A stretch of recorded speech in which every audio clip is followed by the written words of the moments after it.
The Honourable Leader of the Opposition. Is not worth the cost of food after 8 years of the NDP Liberal carbon tax. It's caused food prices to rise 20% in the last 2 years alone. So much for the affordable food they promised when they signed their coalition with the NDP leader. So much so that the Canada Food Bank is now forced to cut in half the number of potatoes that they're giving out. It's too expensive and there's too much demand.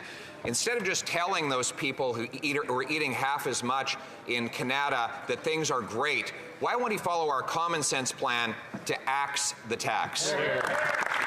The Right Honourable Prime Minister. Mr. Speaker, as the member for Regina Louvain recognized yesterday, there is absolutely no data to support any link between our price on pollution and higher grocery prices. There simply is none. On this side of the House, Mr. Speaker, we are a government anchored in evidence and data, and we will continue to be there to deliver things like a grocery rebate to Canadians, to put more money back in Canadians' pockets, even as we put a price on pollution with the carbon price rebate, and we will continue to defend Canadians' interests against the cuts proposed by that Conservative.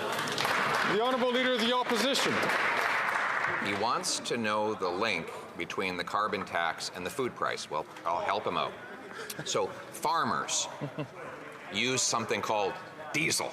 It goes in their tractors and combines and drying machines. It goes in their off-farm fuels that pay the carbon tax, on which he wants to quadruple the tax. Then the truckers who pick up the food, transport it to the grocery store, pay the carbon tax.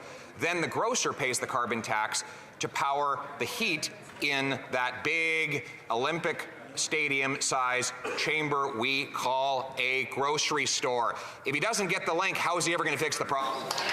The Right Honourable Prime Minister.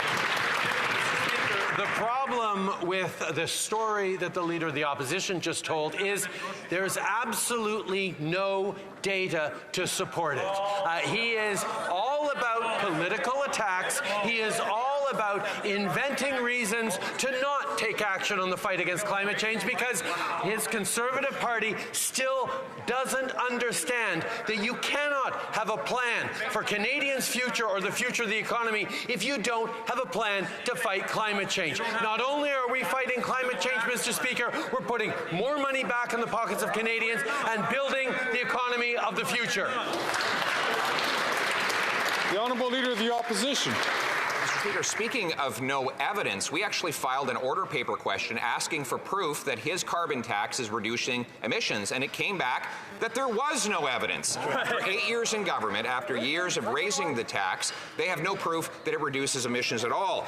But we know it increases food prices, and this is why Canada's food professor said, I'm recommending a pause on the carbon tax for the entire food industry from farm gate to store and restaurants. If the Prime Minister doesn't have the common sense to axe the tax, will he listen to the food professor and cancel his plan to hike it? The Right Honourable Prime Minister. Mr. Speaker, Canada is actually reducing its emissions faster than our G7 partners, largely because we put a price on pollution. Mr. Speaker, the Leader of the Opposition wants to make pollution free again.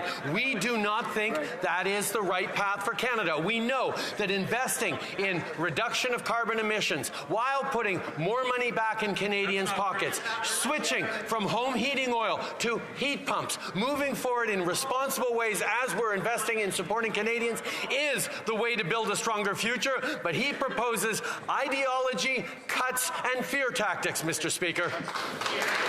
The Honourable Leader of the Opposition. Mr. Speaker, it's been 8 years since this costly Prime Minister took office, but it was 2 years ago that he signed a deal with the NDP leader where in the latter promised that it would bring more affordable food. Since that time, the NDP and Liberals have helped raise food prices by 20%. Their favorite inflationary instrument is the carbon tax. Now they plan to quadruple the carbon tax on the farmer who produces the food and the trucker who ships the food, and therefore all who buy the food. The Canada's food professor is calling for a cap on the carbon tax. Will the Prime Minister cancel his 23% carbon tax hike for April 1st? The Right Honourable Prime Minister. Speaker, once again, we heard in Parliamentary Committee yesterday absolutely no evidence, no data to support the Leader of the Opposition's contention that the price on pollution impacts on grocery prices. The reality is, Mr. Speaker, our price on pollution returns 4 times a year more money to 80% of Canadians in the areas where it is in play than it costs them. That's how we can both fight against climate change and put more money in the pockets of Canadians. The Leader of the Opposition is proposing to take away those 4 times a year rebate checks from Canadians. The Honourable Leader of the Opposition. Mr. Speaker, the NDP also promised affordable housing when they sold out their constituents and signed on to a coalition with the Leader of the Liberals. But since that time, the rent is up well over 20% as they fund more bureaucracy to block homes and deficits that drive up interest rates, so much so that Tim Chen, a student in Vancouver, actually needs to commute to university from Calgary. Yes, he has to fly back to Calgary where he can afford the rent under a Conservative government, and then fly over to Vancouver in a commute in order to study. Mr. Speaker, how crazy is it that you have to commute across? The Right Honourable Prime Minister. Mr. Speaker, the Leader of the Opposition likes to talk about the challenges Canadians are facing, and while we're busy solving them, he's proposing nonsensical solutions.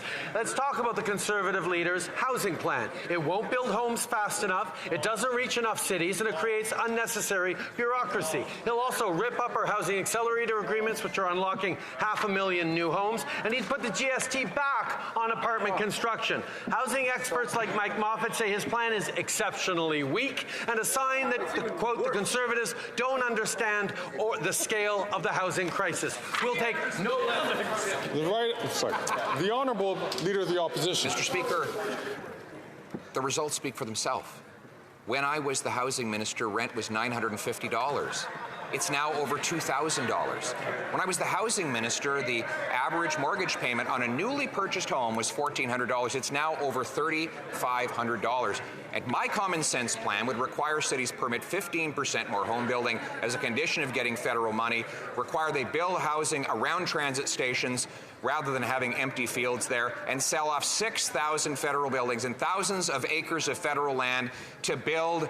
Why won't he build homes instead of building bureaucracy? The Right Honourable Prime Minister. The reality is Canadians just can't trust Conservatives and their attacks and their talking points. Why? Because an active, paid lobbyist is the one giving them all their advice on how to win their campaign. The reality is, Mr. Speaker, the big business and money behind the Conservative Party is once again driving their agenda as they propose cuts to vulnerable Canadians, underinvestments in housing, and no solutions to the very real challenges Canadians are facing. They're in the pocket of big business, as evidenced by Jenny Byrne's work for Loblaws.